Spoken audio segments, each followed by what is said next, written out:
Hello, I'd like to start by thanking the court for allowing me the time and opportunity to speak today. My name is Alivea, and I'm the big sister of Kaylee Goncalves, and I was blessed to love Madison Mogan as a sister too. I'm not here today to speak in grief, I'm here to speak in truth. Because the truth is, my sister Kaylee and her best friend Maddie were not yours to take. They were not yours to study, to stalk, or to silence. They were two pieces of a whole, the perfect yin and yang. They are everything that you could never be. Loved, accepted, vibrant, accomplished, brave, and powerful. Because the truth about Kaylee and Maddie is they would have been kind to you. If you had approached them in their everyday lives, they would have given you directions, thanked you for the compliment, or awkwardly giggled to make your own words less uncomfortable for you. In a world that rejected you, they would have shown mercy. Because the truth is, I'm angry. Every day I'm angry. I'm left shouting at the inside of my own head everything I wish I could say to you.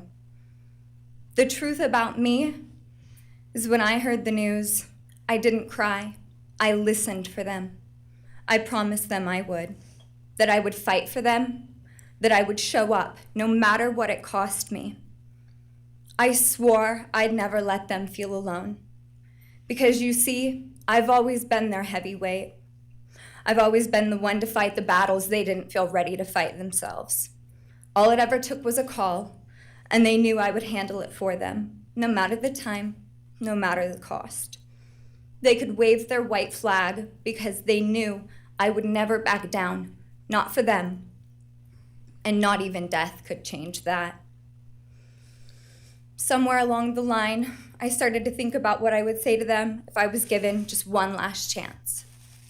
If I could gather enough heartbreak or love or sacrifice or whatever it took to get just one message across, what would I say? Throughout this entire process, I've written my feelings down at every moment, my wishes, my love, my denial, my anger. And as one final act of love, I'd planned to read these thoughts, even jarring and discombobulating and not even making sense. Because for me, that was true love. As bare and as naked as it could be, not laced in pretty words or dressed for the occasion, but written through bleary eyes at 2 a.m. with clenched fists, angry at this reality. My true final act of love was to continue on without them, for them. That dream to read aloud my love to them, to bring meaning through pain, was the latest blow in realizing you don't deserve it. And Kaylee and Maddie don't need it. Kaylee and Maddie have always known my love, and they would never ask me to prove it by further victimizing myself to a defendant who has shown no guilt, no remorse, no apprehension. They would say to me, "Why would you give the satisfaction of showing vulnerability now? You promised you would never back down." And for that clarity, I'm thankful. I won't stand here and give you what you want. I won't offer you tears. I won't offer you trembling. Disappointments like you thrive on pain, on fear, and on the illusion of power. And I won't feed your beast. Instead, I will call you what you are. Sociopath, psychopath, murderer. I will ask the questions that reverberate violently in my own head, so loudly that I can't think straight most any day. Some of these might be familiar, so sit up straight when I talk to you. How was your life right before you murdered my sisters? Did you prepare for the crime before leaving your apartment? Please detail what you were thinking and feeling at this time. Why did you choose my sisters? Before making your move, did you approach my sisters? Detail what you were thinking and feeling. Before leaving their home, is there anything else you did? How does it feel to know the only thing you failed more miserably at than being a murderer is trying to be a rapper.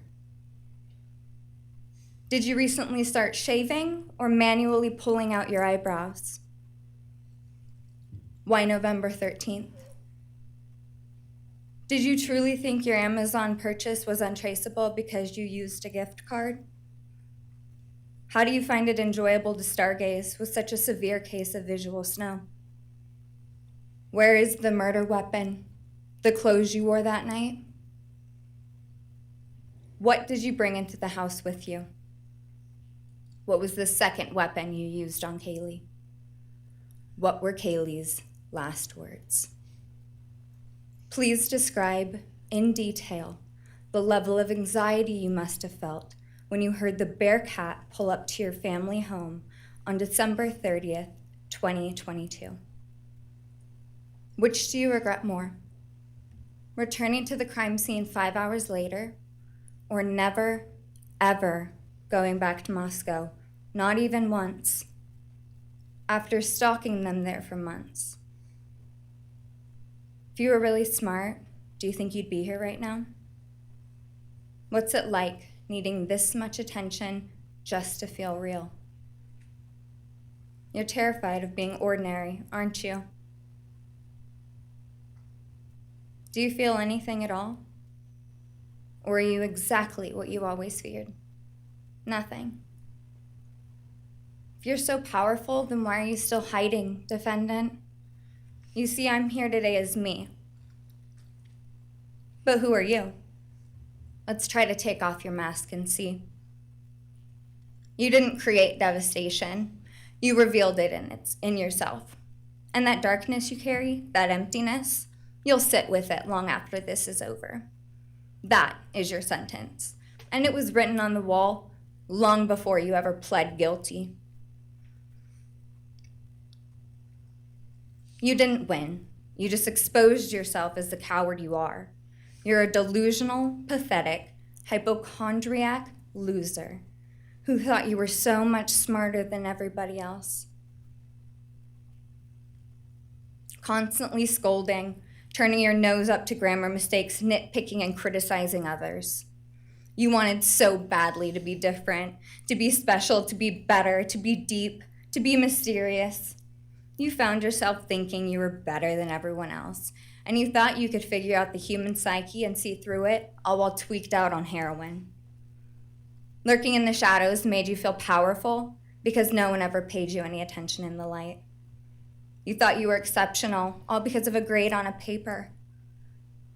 You thought you were elite because your online IQ test from 2010 told you so. All of that effort just to seem important. It's desperate. There is a name for your condition, though. Your inflated ego just didn't allow you to see it. Wannabe. You act like no one could ever understand your mind, but the truth is you're basic. You're a textbook case of insecurity disguised as control. Your patterns are predictable. Your motives are shallow. You are not profound. You're pathetic. You aren't special or deep, not mysterious or exceptional. Don't ever get it twisted again. No one is scared of you today. No one is intimidated by you. No one is impressed by you. No one thinks that you are important. You orchestrated this like you thought you were God. Now look at you, begging a courtroom for scraps. You spent months preparing, and still all it took was my sister in a sheath. You work so hard to seem dangerous, but real control doesn't have to prove itself. The truth is, the scariest part about you is how painfully average you turned out to be. The truth is, you're as dumb as they come. Stupid, clumsy, slow, sloppy, weak, dirty. Let me be very clear. Don't ever try to convince yourself you mattered just because someone finally said your name out loud. I see through you. You want the truth? Here's the one you'll hate the most. If you hadn't attacked them in their sleep, in the middle of the night, like a pedophile, Kaylee would have kicked your fucking ass. Thank you. Thank you.